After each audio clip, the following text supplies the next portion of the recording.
sensibiliser les Tchadiens à la paix et à la réconciliation grâce aux expositions de la peinture. C'est l'idée qu'a trouvée l'association pour l'historiographie picturale des grandes figures afro. Des expositions des grandes figures africaines pacifistes ont été organisées à travers la capitale pour inculquer la notion de non-violence au public. Une initiative de l'association pour contribuer à la stabilité politique et sociale en cette période tumultueuse de transition. Nous avons choisi cette journée au moment où le Tchad est en train de se préparer pour le dialogue et la réconciliation, pour apporter le message et faire comprendre à tous les Tchadiens et ceux qui peuvent aussi aider les Tchadiens à dialoguer dans de bonnes conditions et apporter la paix dans notre pays, d'œuvrer pour cela.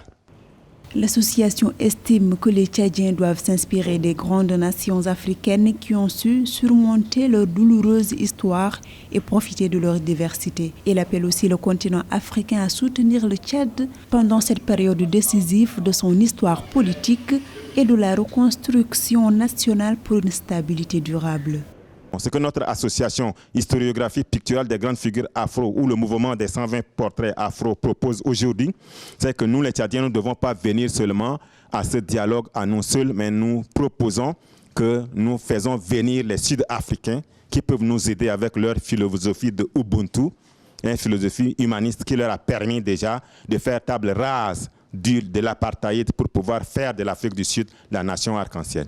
Par ailleurs, cette exposition des tableaux de peinture dédiés aux figures afro s'inscrit aussi dans le cadre de la commémoration de la Journée internationale des Nations Unies dédiée à la paix et célébrée le 21 septembre de chaque année.